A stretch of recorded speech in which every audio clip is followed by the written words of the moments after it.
Welcome to On the Chain. This is Jeff here with co-host Chip. Today is another day, and we are getting ready to jump right into the topics of the day. Today, XRP, a currency.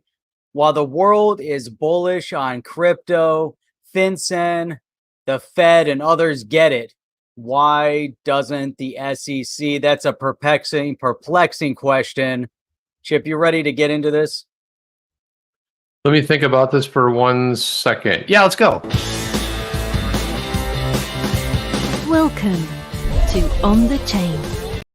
And let's jump right in, man. So, interestingly enough, it's been a crazy week, right? We've heard a lot about the SEC, nonstop Bitcoin, all kinds of craziness. This is happening, that's happening, so much weird stuff. And then in the midst of all this, we get this news right here, which is FEMEX. Have you ever heard of this exchange before, Jeff? FEMEX. No. Apparently it's a big deal. I don't know, but I saw these two stories. It rebounds strongly following FEMEX. I've never heard of this exchange before. It's a good thing. It's cool. You know, it's great. But I see it. Now it says one of the leading crypto derivative exchanges announced the reinstatement of XRP and a number of new tokens, Jeff, for trade on the exchange. So I wonder where this is located. Companies differentiated itself from other exchanges by putting its clients in safety first, right, Jeff? Because that's what all of these exchanges should be doing. They all should. Client safety, economic security, all very important. Insurance, all that stuff. All those little things. So you can trade all these other coins too, apparently, Sushi Swap, which is great. Nice. Engine, Sushi, and the Great Coin Maker, all that stuff in spot market. Over the last 2 years, huge number of tokens hit the market. So it's interesting that they, a new exchange, like they tied this story right here, which I think is interesting, rebounds strongly following, oh my God, FEMEX relisted XRP. It's funny how they can tie something, but it's fired up. It is in Singapore, man. It's in Singapore. Let's do the basic takeaways. Singapore-based trading platform. More than 74% of the respondents wanted the cryptocurrency exchange to offer the token. Now, why, Jeff? Why did they take it down? Why did they take it down? Why would a Singapore-based exchange remove X? I mean, do they really think like the XRP can reach into Singapore? They got so terrified. They got so terrified by that December announcement by the SEC that they panicked and they accidentally delisted or froze the listing of XRP. They panicked. Well, it says here the market reacted positively to the news. Yeah, maybe. And then it pushed prices up more than 40%. Oh my God. Meanwhile, nobody knew. Everyone's like, I can see Singapore. I can go crazy about it. I can see some maybe neighboring, but I don't know, man. Was that one responsible? I think it's a little bit crazy to. It's too much. To cry. To basically. What are they even thinking about? I don't know. It feels a little bit weird that they could actually tie that. Yeah. Jeff, tell me what you think about this headline. I'm going to give you this headline. I'm going to read this headline, then we'll show it. But is Facebook buying Bitcoin? All eyes on Facebook's Q1 earning call today. And look at this graphic here. Mark Zuckerberg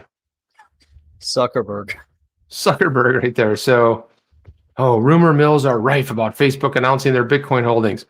Jeff, on a scale of yes or no, or on a scale of I care or don't give a shite, where do you sit in this whole thing with Facebook?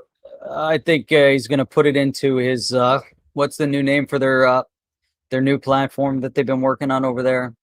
Overseas. Is that the one that's the one that's going to go head to head against the Clubhouse one, the one they're building? I thought they were building that into Messenger. No, I'm talking about their payment platform. What did they rename it? Who knows? I can't think of the name of it. I'm sure they don't. They know in the comments. They'll know what it's called. I mean, it's good to bring in. It's good to bring in some Bitcoin. You look at Elon Musk and with Tesla, they now hold $2.5 billion. $2.5 billion sitting over there with Elon Musk. Now look at this. Now Tesla sells 10% of its Bitcoin holdings.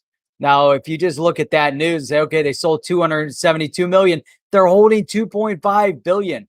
Right. And Elon Musk was talking about he wanted to prove the liquidity aspect, the simplicity of the movement of the currency, and he did it, you know, and I thought that that was kind of spot on. Why not? 2.5 billion without Exactly. Look at this. Zucker, such a knob. He did. I mean, you know what's funny is like, you know, sometimes there are androids that look more human than him. Like of course he's an android, but not a very convincing one at that. No. But look at this. So apparently Facebook's digital currency Diem plan in limbo. So they thought like, I know, we'll rename it to Diem and all problems will be solved. So they were going to launch this Oh, that's right. It was Libra. Libra, remember? And they're like, Libra now stood it's for Diem. free, but now it's Diem. And that apparently that Yeah, might be it going the wayside too. It might not be. So they go from Libra to Diem to who knows. So now they're going into Bitcoin. Libra, Diem, and they said the heck with it. Let's just put 10% of our capital over into Bitcoin. Maybe that'll do it for us. Regulatory, look at this. Regulatory concerns raised by different governments around the globe. We're going to come in. We're going to come in. We're going to circumvent your fiat currency and everything else, and people can just trade stuff back and forth. But but Jeff, I mean, quite honestly, the idea of having a stable coin that's Facebook based. I mean, do you think they'll ever be able to it makes sense for Facebook. Well, it makes sense for Facebook. They're looking at what's their user base, 2 point whatever, billion. 3 billion maybe now. But per month, I mean, they have such an active user base on WhatsApp. All they have to do is turn on the DM, and people will be throwing money like crazy across WhatsApp. And you just think about, the WhatsApp target is all international. And so you have people that are traveling. Hey, connect with me on WhatsApp. Connect with me on WhatsApp. I've been, sending WhatsApps all day today from different people, and it's crazy. Imagine you connect the DM and there you go. That's where it all goes. I'll show you. Now, I kind of want some business ideas. We need to talk about that in the later on session. Time is money. We'll talk about that. Time is definitely money. What up, Carolina? Money. What's up, Jeff? So what is up? So I want to get into, let's share some audio. We're going to do a little bit of a video commentary. How about that? Yeah, let's do it, Jeff. Okay, say got it. Now this is, let's set the stage. Chris Larson on with this guy on the left on the Bloom. I don't know who that is. Green tie guy. Green tie. Green tie. He matched his green tie with Bloomberg green because it's all about. I honestly don't know who that is. So let's go. Let's try to kick Jeff, one second. First of all, this guy here looks like he's getting into it, and Larson's like, I'm not having any of it. Like he's like, you want to try me? Bring it. You want a piece of me? Bring it. He's like, bring it. Let's go. Hey, Justin says, look at Justin right for it. Oh man, Chip, I need my shirt. People need to know about XRP and the PA. Damn right they do, Justin. They do. Right. XRP, you know where to get that. You know where to get that. If you go to onthechain.shop, you'll find it. Well, Jeff, I got some other gear that I'll share here too, which is awesome. I'm super psyched about it. Some of the gear came in. I don't have it all, but nice. Sweet. So, all right. We're setting the stage, setting the tone. Chris Larson, XRP being singled out by the SEC is perplexing. Okay, that sets the stage. Ready? Hopefully we can hear this. Action that so many people thought it would a couple of years ago. What's held it back?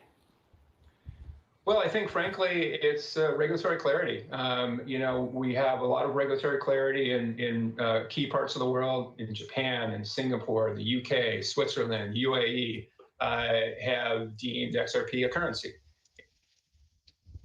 So basically every country except the U.S. Why don't you just say that? Every country except the United States of America, green tie guy. So he's like a currency. He's pissed too. Look at his face. He's like, you really going to go there? You don't know the entire world approves of XRP? You didn't do your homework? Exactly. He's worn out. I mean, could you imagine you're having this conversation every single day and it's like everywhere around the world except for here, They don't get to have fun like we do, Jeff. Lots of greenwashing in the Bitcoin world. Seems to be a lot of greenwashing everywhere. All right. Ready? and that's good. We need that clarity, and it's being used, utilized in very effective ways that are helping humans. But in the U.S., 10 years in, we still don't have that regulatory clarity. And 10 years, Chip. Can you believe? I mean, it's 10 years Well, we talk about it, but when you hear it and then you kind of start thinking about that, 10 years we've been at it. And later on, we're going to show what Germany is up to. oh yeah, But Germany is making 10 some years. advances. 10 Well, but years. here's the thing, though. I think I quite honestly, if you look at Bitcoin really coming out in 2009, right? 2008, 2009, it's really more like 10 plus. I was like 10 plus years because it really is over 10 years. So I almost don't think that, but I get it. 10's like a round number. And if you think about 10 years, it's a decade. A decade they've been sitting around, they've been checking with the SEC. Hey, we're going to go over and do this. All right, okay. Hey, we're going to go ahead and put money in the money ground. Okay. Hey, we're going to do this. And then like 10 years in, they're like, boom, what are you guys doing? And you guys should know better. You should be able to read people's minds in the SEC. Yeah, you remember 10 years ago? Peers. Remember 10 years ago when you hadn't yet come to the SEC? You remember that? No. Exactly. I didn't care about the SEC. Let's see what else Larson says. And that's holding back the U.S. Market for crypto. That's unfortunate. So why has the XRP been singled out, Chris? Why have regulators seemingly singled out XRP and Ripple? That's a good question. It's perplexing in many ways. XRP was declared a currency by Obama's Treasury in 2015. It's been out there in the wild now for almost 9 years. Hundreds of billions of dollars have traded. So it has utility. So we think that was a perplexing move that happened literally on the last days of the Trump administration in the SEC, for example. So he name dropped there. I saw that. It was the administration that said it was a currency. However, the Trump administration on the last day, Jeff. Look what they did on the last day. They filed this lawsuit against us. They forgot to continue it. And during the Biden administration, they went after library. And then when Gary Gensler came in, he started putting things on hold. Oh, right. A lot of other things happen over the past couple weeks, and we're going to get into that as well. So I think it's hard when you really start labeling it based on the administration. You need to look at the agency. Correct. The agency sometimes doesn't follow the rhythm and the flow of the administration per se, and we're going to see that continuation, I think. All right. Let's see, where were we? Here we go. But we're hopeful that we can get that clarity in the U.S. and then that will. Hey, Joe, I just want to point something out. Look at this. Look at this chart. So I'm looking at, we're looking at, since June. Now, if we go back to June and we see this ramp up, now we obviously saw a lot of the assets were kind of ramping up over this period of time. But look at that growth, 610% in a year's time. Going back to June of 2020, big growth pattern there. Even as you go into, look at the drop off in December. Lawsuit. December. Yeah. So that's a great point. And look at the rocky roads over here. It's like, uncertainty. And what was that exchange that you talked about in the beginning? That was somewhere down in this bottom tier here. I think they panic sold over in Singapore. Like, oh my God, we got to get out. Let's bail. A little too soon. Phoenix. Right. All right. Let's see. Allow the U.S. to be rightfully the number one when it comes to fintech, crypto, just like it is with every other part of the internet. Hear that? Number one. As you alluded to, you are dealing with this SEC suit. As I understand it, Chris, and correct me if I'm getting this wrong, it's over issues you've already settled with the Department of Justice. That causes some confusion for me, probably others, about where the regulator is on these issues. Where do you get the clarity on how this space will be regulated? Are we there yet? Because I know this is a lot of kind of backdated issues. Are we there yet? No. Are we there yet? No, not even close. Are we there yet? Are we there yet? Remember when you go on a trip with the family and you're like, are you there yet? Because kids don't there yet? They're like dogs. They don't have any concept of time. We there yet? Oh. Yeah, unfortunately, we're not there in the U.S. yet, and this is not just a Ripple issue. This is an issue across fintech and crypto in general. If the U.S. wants to be number one, the problem in the U.S. again, it's not really a problem, but it's a complexity. We have 8 federal financial regulators, and we found that's a problem, Chip. It's a problem. It's a problem, and this one's saying this thing, and this one's saying this thing. The problem is you need to get rid of most of them because this is what the problem with government is. It gets too big, gets too horsey, and it's time to put that horse down. You know, it's like you like take it out behind the barn and say, you know what, you had a great run. It's time to go. Time to go. You know, really tremendous kind of insight by most of them. The Federal Reserve has been fantastic. FinCen within Treasury, I think, has been super innovative and forward thinking on this as an example. But we haven't quite got there yet with the securities regulators. Oh, wait. So we're talking about the Fed and FinCen. Even during the last 4 years of the Trump administration, as you go into this administration, maybe not so much yet. I don't know. You know, I mean, so now you go back to the agencies and you single out agencies. FinCen, you know, they're kind of on the forefront of what they're doing, especially concerned, you know, with AML type things. And the Fed obviously concerned with monetary things. The SEC, there's still a big question mark next to them. But you know how they got FinCen got clarity? You know how they got clarity through FinCen? They fined them. They're like, hey, slap the wrist, pay the fine. Okay, don't do that anymore and audit them every year. So then they were under scrutiny. They made sure. But again, how do they know where the line was unless they, you know, this is how the SEC provides clarity. If they come after you, like if you're Kick and you get the Kin token, or if you're Telegram with the gram, that's how you kind of know. It's like, oh, they came after us. So now we've got a semi-clarity. It's kind of weird, right? The whole thing's kind of a bizarre. Semi-unclear. Semi-unclear, yeah. But poor Larson, man. He's got to go through that whole speech. How many times? Let's see. I think we will get there as an industry, but that's going to be essential if the U.S. Is going to stay on top. Because frankly, oh, I like that. We're going to get there as an industry, but essential if the U.S. is going to stay on top. The guy's very on top of what his objectives are. You know, it's too easy now for innovators to move to places like Singapore, which is so great to work with the regulators there, or the UK, for example. Fantastic relationship with regulators that really good. So we got to get our act together, otherwise we're going to lose this race specifically to China, which is interesting. Got to get our act together, and we're going to lose this race. To China. There you go, man. Can I read a couple comments here real quick that I don't want to miss? So Steve Willett said he bought his wife some XRP knickers. The only downside, it promotes premature something or other. And then I thought this would have been a good question. Hey, Chris Larson, is that Bearable Guy 123 on board? That would have been a strong question right there. And then behind him. Is that the board behind him? Is that what he's on? No, he's just saying like, hey, is that Bearable Guy 123 there? So Chris Crypto Swell says, hey, Ripple, we could do X, Y, Z to grow our company. SEC, I don't care, but once you become a multi-billion-dollar company, that's what we're gonna do. We're gonna take your money. And it kind of like it's kind of like right there, right? It's like so as you were a fledgling company, kind of just like surviving, you know, getting influx of capital here and there. But once you got that $10 billion valuation, then we're coming out. That's right. There you go, right there. Will, it says drain the regulators. They keep the line nice and blurry. Ani says keep it blurry. Keep it blurry, people. Keep it blurry. So, but that one just seems like a shakedown.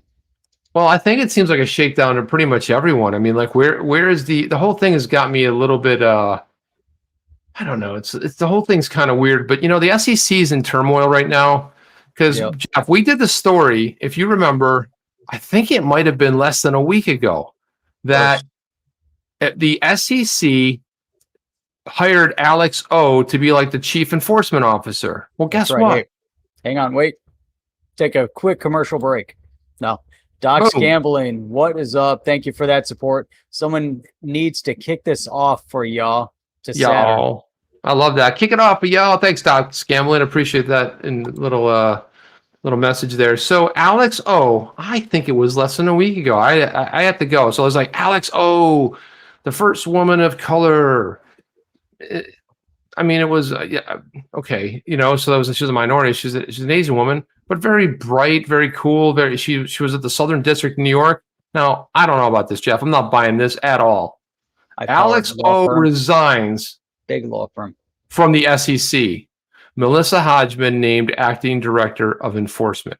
Now, this is all sorts of wrong, Chip. She didn't she just get put in place? I mean, she was just appointed. Appointed a week ago. There's somebody somewhere strong-armed, because let's just I want to just jump into this right here. Hopefully I don't freeze up. But so this is like the SEC. They're just in turmoil. Gensler is there. Gensler's looking like, I'm sorry, man. It's not a good look for Gensler. No. Watch how this is written. Securities and Exchange Commission today announced that Alex O has resigned her position as Director of Division Enforcement for personal reasons. Oh, is that what it was? Well, once we start digging into who Melissa Hodgman is, I think we're going to find out exactly why she resigned. Wait a minute. Those personal reasons didn't exist 2 weeks ago. No, not even. I think it was a week ago. They exist today. Jeff, can you Google that while we're looking at this? Can you find out exactly when, or somebody in the chat, can you guys find out when Alex O, I think it's less than a calendar week. It might have been like last Monday or Tuesday we were talking about it, but I just don't understand this. She's Melissa's an exceptional attorney. April 22nd. Okay, 22nd. What day is today? Dude, that was 28th. Like 8 years ago. That was 6 days ago. 6 days ago. I told you it was less than a calendar week. I've even got the news release here that's right in front of me. I don't know what happened to my highlights. My highlights in there. Don't worry about your highlights. Throw it up there. Let's let guys. There's something very, very, very, very wrong going on right now. I'm not like we put the tinfoil hat on. Gosh, I wish I had one. But we're gonna kind of dig into Melissa Hodgman. We're gonna tell you exactly who she is. If the name doesn't ring, it might. Wrong one. Hey, wait, that's the one where she resigned. Hang on. Yeah, put the other one up. So hang on a second. What's weird about it is they say they were all hoopla a week, 6 days ago. They put it out that she was going to be appointed, and then they have one line. By the way, she resigned, personal reasons. By the way, and then they go on to talk about how awesome Melissa Hodgman is. Toss it up there, Jeff. There we go. I found it. There we go. I have located the appropriate article. These guys, Jeff has located it. It's coming up there soon. There we go. Put it on the monitor. Look at that. 6 days ago. For immediate release. So you mean to tell me something personal came up in the last 6 days that made her resign her post? Sorry, guys, not buying it. The SEC is in major, major turmoil. There we go. There's the highlighter. The highlighter's back. There's my highlighter. My highlighter's back. Can you believe that? Look at this. And then, hang on. Where's my thing? Here we go. I'm excited. Oh, come on. She was super excited, Jeff. I remember that. Excited to join this team of deeply talented and committed public servants. There you go. And then she goes on. The critical role that it plays in protecting investors. I think maybe that was a statement right there. She goes, the enforcement division plays a critical role in protecting investors. And they say, well, wait a minute. Not exactly, but maintaining fair, orderly, and efficient markets, essential components of the SEC's mission. She's committed to working tirelessly to uncover and prosecute violations of the law, whether by businesses or their leaders, so that we can keep American capital markets the strongest in the world. Maybe that's what came back to haunt her. I don't know. What do you think? No, but I think they came to their senses. They go, wait a minute. We just hired an Where are the SEC? It's like we're gonna work tirelessly on behalf of investors. Well, no, wait, we're the SEC. We don't do that. We shake down people. That's not us. No, we don't need that here. I don't understand it. I'll be honest with you. But so Melissa Hodgman here, she served as the Enforcement Division's acting director from January 2021 through April of 2021 because she was. I watched a cute little video today. It was like of this little 2 baby elephants, and the one baby elephant walks behind the other one, kind of like sneaking around the back. The other one's looking over the side into the water. The other baby elephant lifts the baby elephant and flips it into the water. That's what Hodgman did. That's basically what happened at the SEC right there. Rob says she got a better offer at a hedge fund or for Jay Clayton's firm. Jay Clayton came in and said, why don't you just leave early? Yeah, so we got this from my brother, Patrick Chip. He's the other Chip. Personal reasons, maybe Alex O's first paycheck bounced. Ah.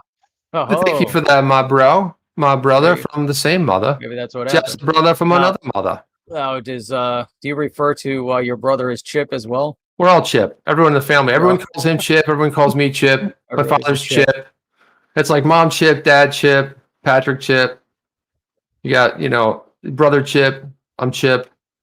Nice. My wife is Chip. Everyone's Chip. It's like, and it doesn't matter. That's what everyone called me. So I was like, why fight it, right, brother?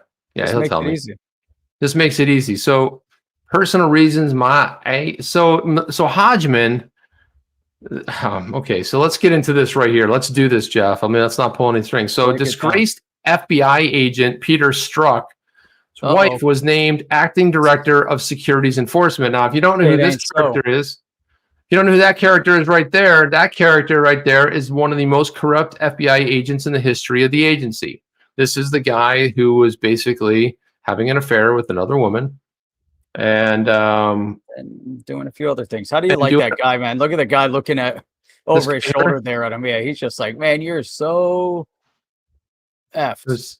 yeah, there you go. So he says, they say the game's rigged. Now it appears to be that way after the wife of disgraced FBI agent Peter Strzok has been named to the head of the Securities and Exchange Commission. Fear not, Robin Hood. Uncle Joe is here to save the day.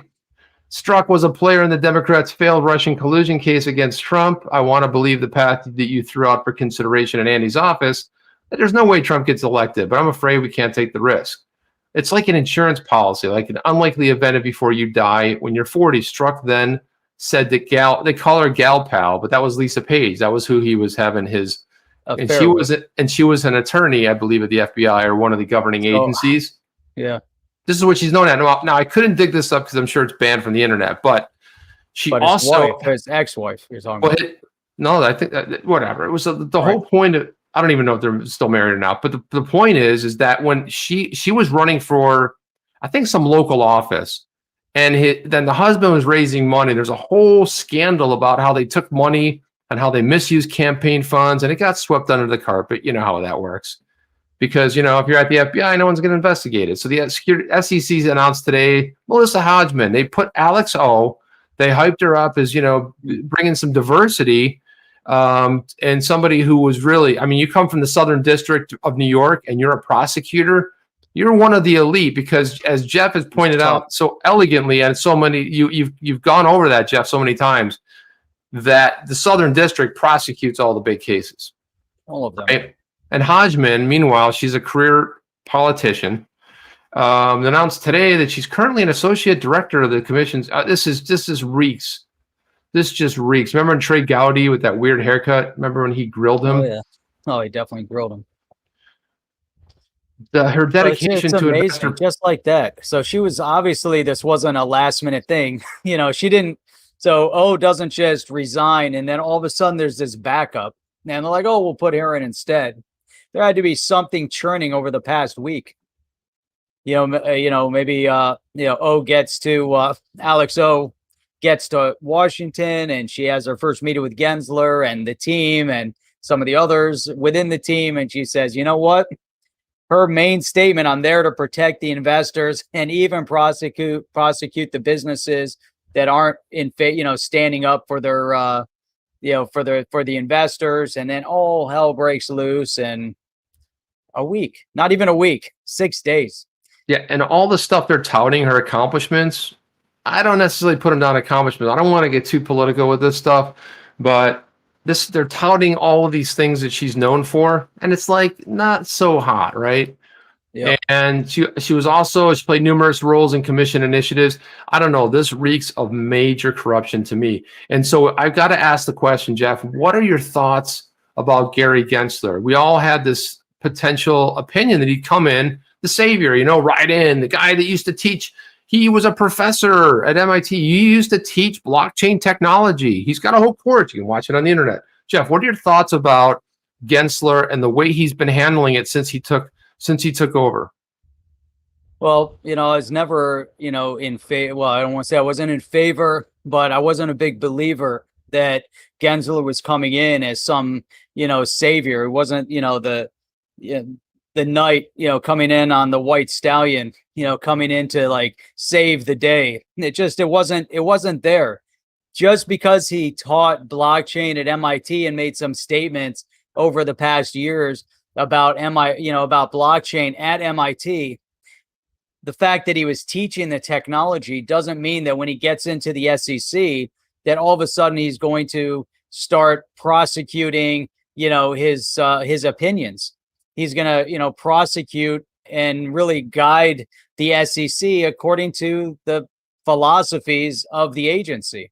So if the agency is a little bit off and skewed and corrupted or whatever it might be, but it's not on the straight and narrow looking out for the investors, but they have their own agenda, then obviously how does he all of a sudden take charge? And if he did, Chip, where is he? Where was his big statement on the biggest case that has to do with the digital assets? Maybe doesn't have a place to even make a statement on it. Well, you saw how the newspaper headlines were handling it. We need to do this. We need to save the world from green climate control. We need to do this. It's like, oh, wait a minute. What is this? A byline at the bottom? Let me look at this. We might get into cryptocurrency. We might potentially get into that. So the whole thing is really weird. And there you go, Steve Ray. I told you Gensler was just a civil servant. Don't expect anything from him quickly. And that's exactly the point. Once you get into government, everything moves at a snail's pace. Doesn't all of a sudden, he's not just going to come in and all of a sudden say, hey, we're going to throw out this case. The SEC stepped in it. It has not, even with Clayton, Clayton said, you know what, Clayton, here you go. Good luck. And he left. I actually started liking Jay Clayton more every day. I have no issue with it, man. I think, there were no issues going into it. We had 4 years of complete development of the crypto space, little bit of uncertainty, no clarity of regulation, but now he files this. And like you said, even after Clayton leaves, and now we're talking about under the current administration, you have a case against Library. So why would anyone say, oh, it's Jay Clayton? It's not Jay Clayton. It's the SEC. And now Gensler is just going to follow. That's how they roll, and he threw that one out there and it was being prepared over a period of time. And again, final note on this one, Chip, from my opinion, the case had to be presented. Yeah, of course. I mean, look at how they're coming out. They're coming out horrible. I mean, if Gensler is going to do anything, he's going to help him save face. I think Norseman has the answer. We need a revolution. That's it. Just a revolution. I think it's pretty simple. I mean, it's pretty clear. And then Van Life Biker wants to know, how much wood could a wood chip if a wood chip could chip wood? See, I nailed that, man. I'm good at that. I could chip a lot of wood right there, man. There you go. Right. And then how about Brian Brooks? Brian Brooks was the best regulator. Absolutely, Reg. Yeah, he was great. Now look where he is, CEO of Binance US. But do we know what happened to Coley? We had Catherine Coley on here. She was so amazing. I really hope she ends up somewhere great because I wasn't happy the way they ousted her there. It's like she just SEC. I don't know, something weird is up. It's like, so I understand Binance, you're the biggest exchange in the world, but this is for Binance US.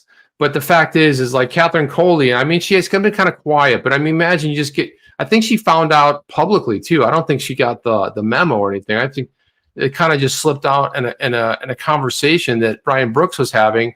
And then he also kind of like maybe alluded to potentially maybe, getting some new coins over there, but he wasn't even taking the position yet. He was like rolling. He's like, you're going to do this, all these amazing things. So, I think it was the timing of it, Chip. I think, a business gets to a certain point.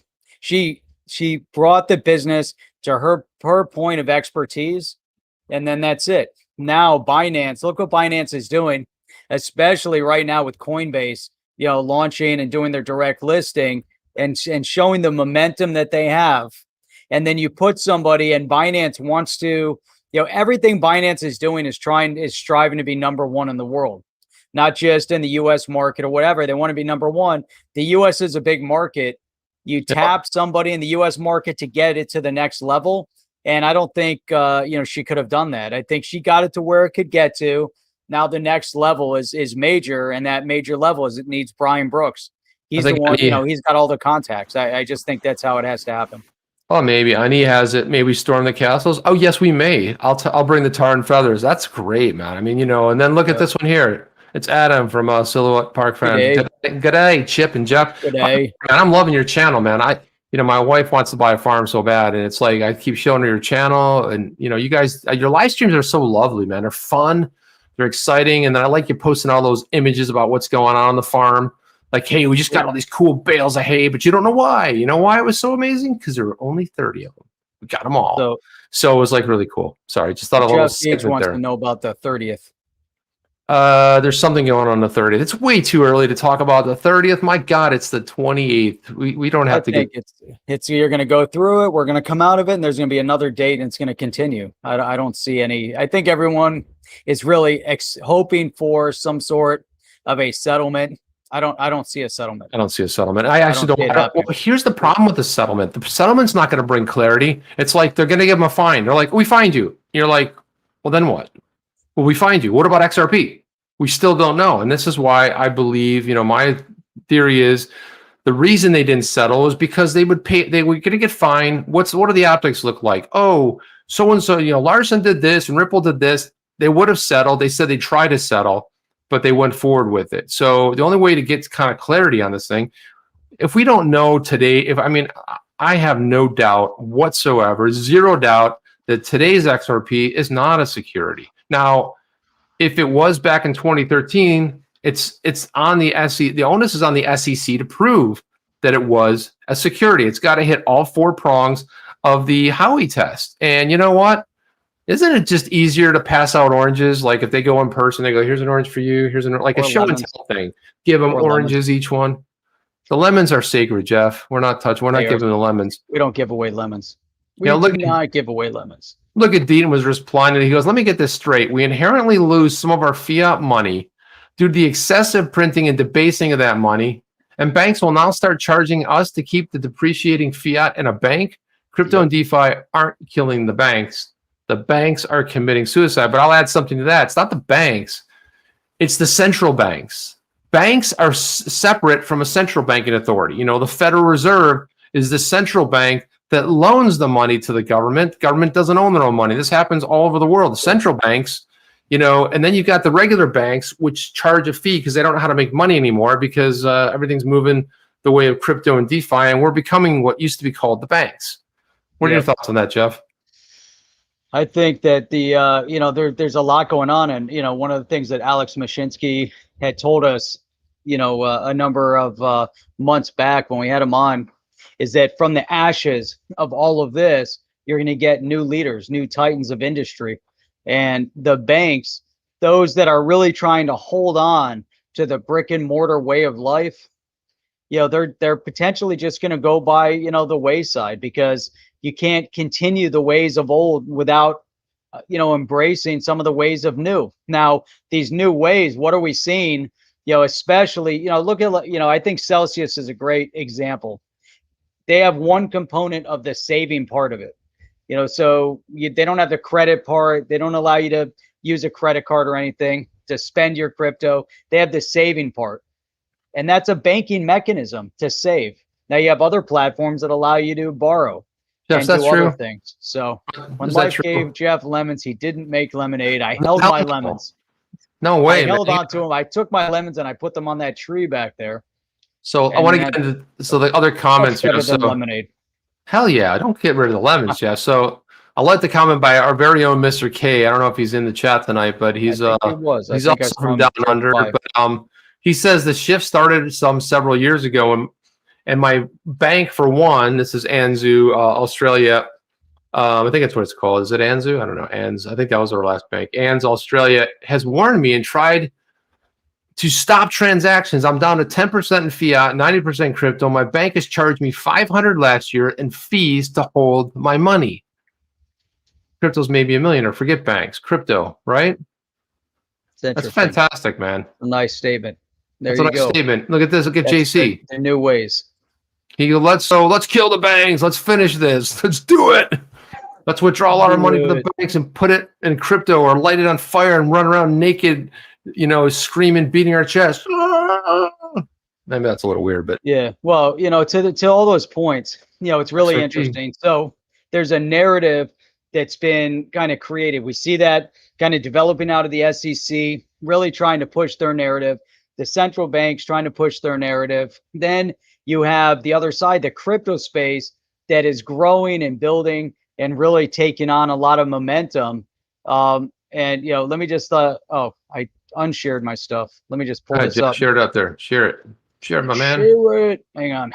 So I want to kind of, you know, start the process by showing this. So, you know, the feds arrest an alleged $336 million Bitcoin laundering kingpin.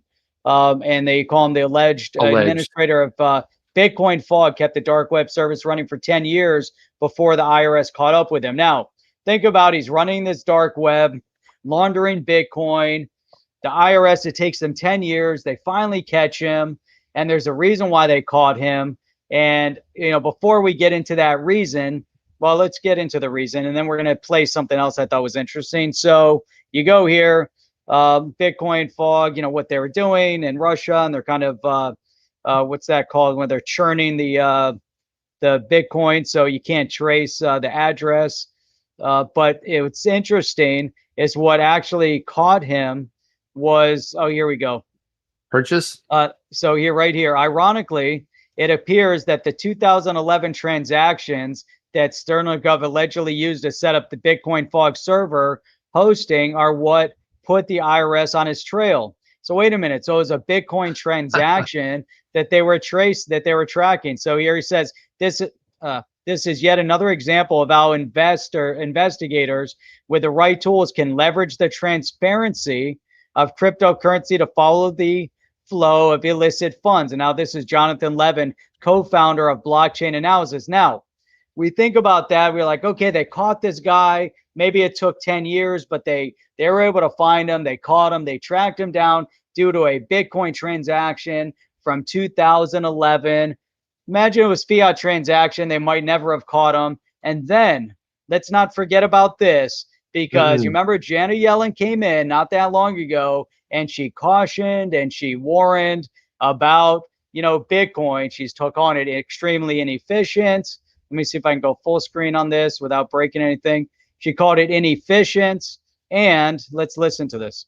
I think that Bitcoin, I've said this before, is widely used as a transaction mechanism. To the extent it's used, I fear it's often for illicit finance. Really? Chip, often used for illicit finance. Do you think a better question would be like, do you know where you are right now? Just asking for a friend, you know? It's like, so she's now the Treasury Secretary. So are we seeing a theme? She's the Treasury Secretary. Gensler's the head of the SEC. You know, you got other things kind of churning and burning within the government and these different agencies. And they have this concept, you know, the Financial Services Committee has been sitting on the Token Taxonomy Act, the one thing that can bring regulatory clarity. Nothing, Chip.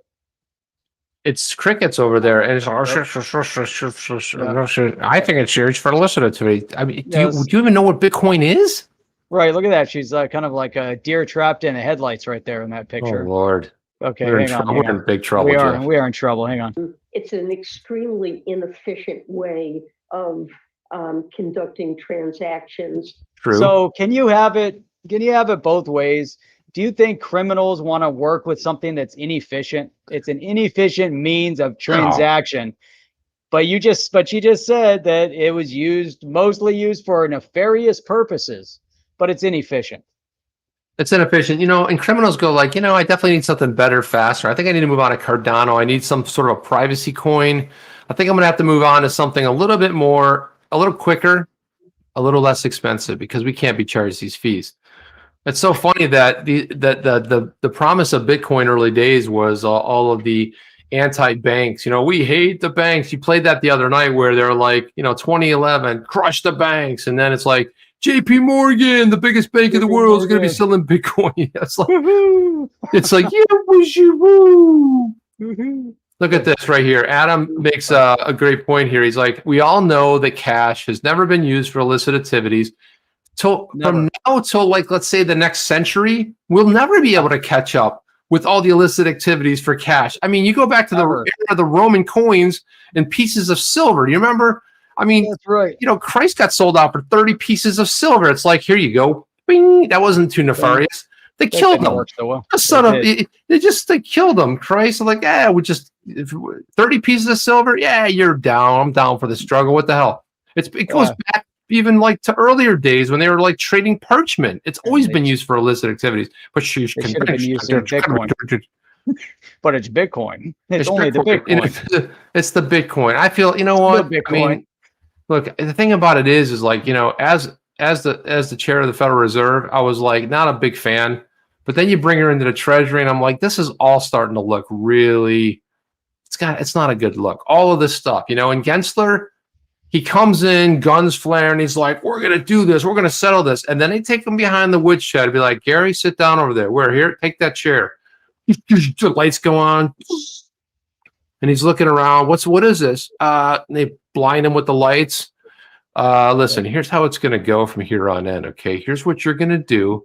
Well, what do I do? Well, first of all, we got to get rid of. Oh, what do you mean? We just hired. We just got her in. No. We just got to resign for personal reasons. Okay, you know, it just doesn't look good. I mean, maybe I'm obviously making it all up, but man, none of this is looking good. It doesn't. There's not like where you go like, well, there's a shining star right over. No, that's not it. And then what happens on the heel of all this, Jeff?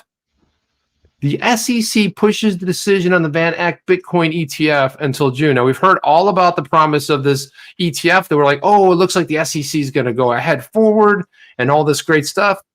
Jeff, one quick question for you. Who is the chairman of the SEC right now? I have no clue. Gary Gensler. I have no clue. Is he? I don't know. You're right. He might not be. I mean, it's a kind of, who knows who's running the show over there? Right? I have no idea at this point. And it's crazy. Right. The commission said it was appropriate to designate a longer period for the proposed Bitcoin ETF. Now, Jeff, why in the heck would you delay the ETF, especially since it was the one thing we heard about that was like they're shining like the, you know, it's like, let's the gold star. It's like, yeah, well, we got that ETF going. And now they're going to push it back. And look at this. See all these people? They're not. You see them standing in front of the official logo. They're not acting. I see them stepping on the keyboard. Just so you know, standing on a keyboard.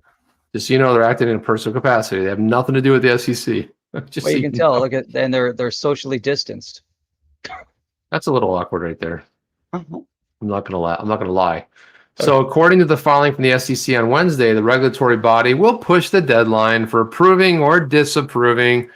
From May 3rd, which we thought was going to happen. We were all, because I mean, that was like the one thing we had talked about. Well, it looks like they're going to approve the first ETF in the US. Well, let's read into this. Let's read into this a little bit.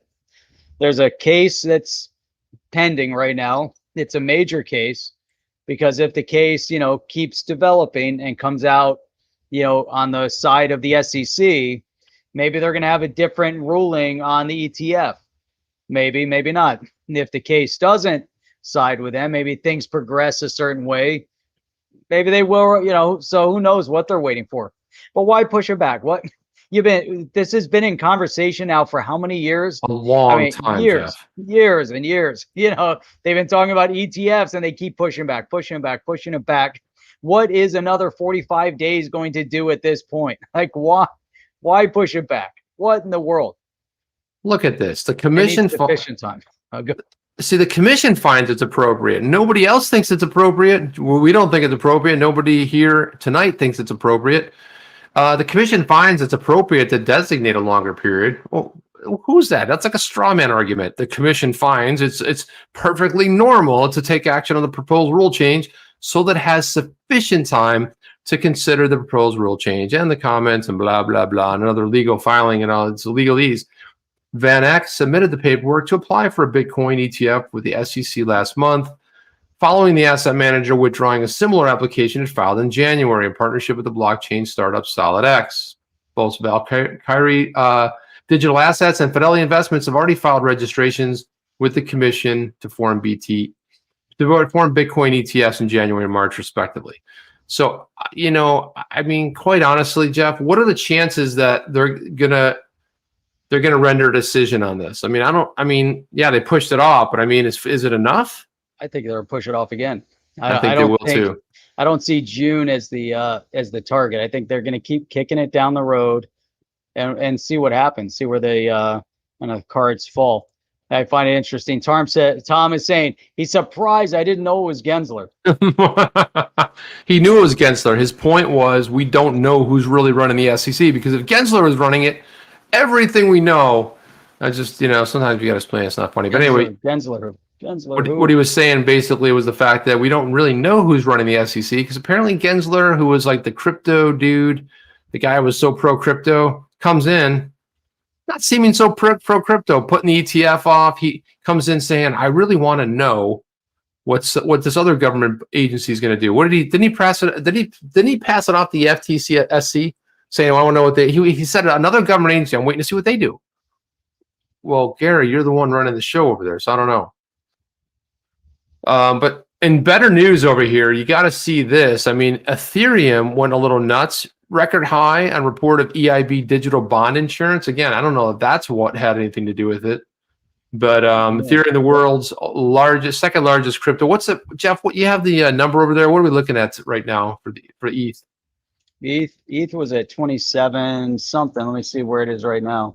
Well, isn't that amazing? Because it dropped. It's on its way to 3,000. It's at 27.33, up 15%. Look at this. Hang on. Let me just take a pause here. Yeah, throw it in there.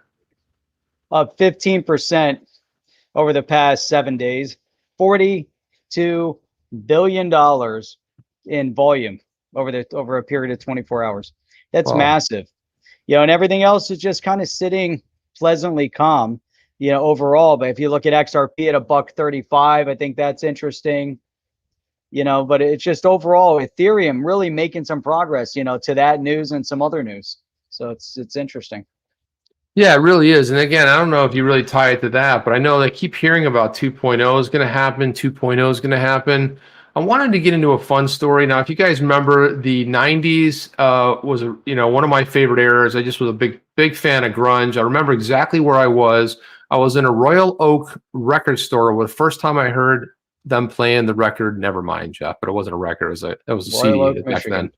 Royal Oak, Michigan, man. I was in a record and I go, what in the hell is this? Let's see. Trying to think. It was just phenomenal. It was in Royal Oak, the one on Main Street or the one Main Street. It was the one on No, it was on Main Street, I believe. On Main Street? I think so. Main Street, downtown Royal Oak? Yeah, downtown Royal Oak. That whole little sort of cool little area there. Yep. Was it on a corner potentially? I'm trying to remember back in the day, but I remember they had it cranked on the speakers, man. It was just like so phenomenal. And then with this news here, check this out. So Kurt Cobain's final Nirvana photo shoot will be released as an NFT. Photographer Jess Froman's iconic shots will be tokenized as crypto collectibles, including a single full 104 image collection. So there you go. There's Kurt doing his thing. You can see the reflection of the lights off of his, the umbrella lights over there. I was trying to figure out what that was, but they're umbrella lights. So yeah, it was their final, very cool. The final photo shoot before, and it's amazing how everything old is new again, right? So ETH. Is that how much it's going to be? Where did I see that? Right there it is. Oh, so that's the starting bid. Jeff, what is that? Roughly, can someone do the math on that real quick? What do we say? 27 something. 27 times 27.33. 27 times 27. 27 times. Come on, somebody do that. I can't do that in my head. It's too much work. No, somebody do that and throw it in there. Someone do it. Too many numbers. $73,791. How much is it? 73,000. Okay, so basically, let's round up. Around 75,000 is the starting bid for it, but it's 104 images. You're not just getting for any like grunge rock collector. I can see this being huge. I'd be surprised if one of these do not get purchased by, let's say, something like the Rock and Roll Hall of Fame, where they want to show the NFTs off. Like they might create a new area to showcase NFTs, of rock legends. Because I think this is kind of cool.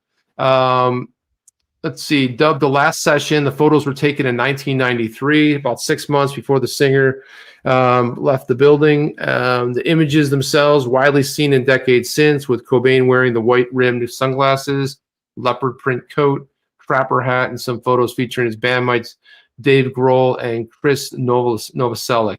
Now, what's interesting about that, Royal Oak, there you go. That's right. He said it's his hood. Was that your hood? Yeah. Nice, man. That's your hood. Oh, wow, Docs. Wow, what are the chances? Man, what are the chances we bring it up? Yeah, what are the chances we bring it up? Doc's like, that's my hood, man. No. Rolex. Know what he's talking about. There you go. The only roll worth owning. All right. There you go. Okay. So the then watch line, watches. Yeah, the watch line. Yeah. So then it goes on to say, now here's something interesting about Dave Grohl.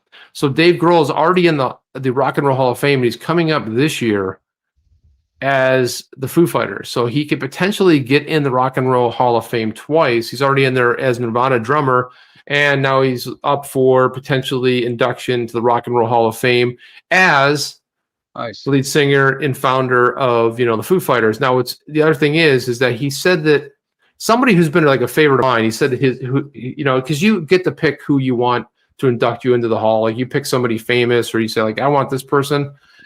He basically wants Stuart Copeland, who was the drummer for the Police. Like must be his like favorite drummer, but he wants Stuart Copeland, drummer from the Police, the band, to induct him. Sorry, it's useless trivia, Jeff. I got so much of it.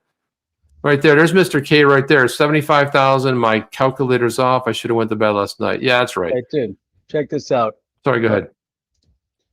Norseman, I was a project manager for Comcast in Royal Oak. Oh, no kidding, No man. way. Look at the connections. Insane. What Man, the hell, world. man? I bring up Cobain. Yeah, isn't this amazing? Oh, it's insane. I used to go hang out down there because I had some friends down there and stuff. But I lived in Troy, and I also lived in Rochester. Sweet. For a little bit, and worked down at the tech center. That was my gig down at the tech center, saving the world. Let me I know you're still going through that. Let me pull this one up before we run out of time. I just want to kind of tie into, hey, it's fighting me for control. I'm not fighting you. Kidding. I don't want to fight you, Jeff. I'm a lover, not a fighter. Let me just throw this in here. So NFTs, I'm glad you brought up that NFT on that one because things are really moving forward. But check this out. So you got Hasbro. I don't know how many people were ever into the collectible card game Magic the Gathering. I know I've seen people play it, never been into it, but now the CEO of Hasbro is saying that NFTs are a real opportunity. And Magic the Gathering, like a lot of those other collectible cards, sell tons and tons and tons of cards. Oh, yeah. And some of them are super, super valuable. I know my son, with the different cards that he's collected over time, he's always going through them and he sorts them out in his books, and he has books of all the valuable ones. Then he goes online and he's searched them up over the years to find out which one's the most valuable. And, this one, to me, what you brought up with music makes sense. Magic the Gathering collectible cards, being able to show your ownership makes sense, and then even, a lot of it's online, online gaming. So now you officially own that card that you're using in the game, and then you can transact it and you can buy and sell it and you can move it around. And I think this NFTs are just starting to take off and kind of get their branding, their market recognition for what they're really meant to be. And it's going to be, that's exciting. A good point. Look at this. I want to run through some comments here. So somebody said I'm actually Billy Corrigan. Last time I checked, Billy Corrigan didn't have any hair. And anyway, and Sir John says Chris Novoselic is a kraut. I met him when he was here in Zagreb, which is cool. I never met him. So Norseman actually traveled to Royal Oak. Tony Fisk says his Nan's name is Royal Oak. Poor pumpkin. So there you go. Yeah, who's in the lines over here? Oh, DR, the lines go north and south in Detroit. They do. They really do. He says, I'm proud to be Croatian. Croatia's a beautiful, but us Croats have the worst characters you can meet in this world. Hard, biased, incorrect. Well, that's a good way to describe yourself there, Sir John. I'm just messing with you, man. I love them. Yeah, we talked a bunch offline, which is really cool. Lily Marlin. Lily Marlin. There he is, right there. That's proud to be a Croat. I was proud to go to Croatia too, man. I was in Croatia for a little bit on a little journey down. And unfortunately, I didn't know you back then. It was probably about 7 or 8 years ago, but I loved it there, man. The people are just friendly. And I had this amazing beer there, man. It was phenomenal, man. So how come no one bought Mr. K's NFT yet? Drop the link there, Mr. K. Let's throw it on the screen. Come on, man. Drop it on there. Jeff's going to buy it. He'll give you a lemon. He'll trade you 1 lemon for your NFT. Trade you one of my lemon securities. By the way. I'm going to trade you one of my lemon securities for one of your NFTs. How about this? OTC, the magic of gathering together. That sounds mystical, man. XRP Speedboat. Let's see. Wait, today was Wednesday? Just wondering what years where Yins were born in. That's someone from the Berg. Yins. That's a Pittsburghie. That's a Pittsburghese, which I spent some time in Pittsburgh. Dude, I'll never tell when I was born. Hell, I'm an old dude. I don't tell. I'm not gonna say. No, we don't tell. We don't tell. I was during the Great War. 30 and younger than 100. Does that put me anywhere in there, Jeff? Back during the Great War. See. What year Yin's born in? Yin's. Oh gosh, I haven't heard Yin's in a long time. When I was in Pittsburgh at college, they were like, "So where Yin's go?" I'm like, "Yin's. What the hell is this? What kind of sorcery language is this? A Yin's? Yeah, when Yin's born." So that's a. Where are you from, Justin? Justin's he's a Yinzer. He's a Pittsburghese. Western PA. There you go. Yeah, Western PA. By the way, we'll tell you another story. We don't have time here, but there was a moment. Well, there's a couple of times that I almost accidentally killed myself, and one of them was in Western PA. It's a fun story. I'll talk about it some other time. But time. Yeah, wow, it almost happened. Well, actually, twice in Western PA. So there's something weird in the water there in Western PA.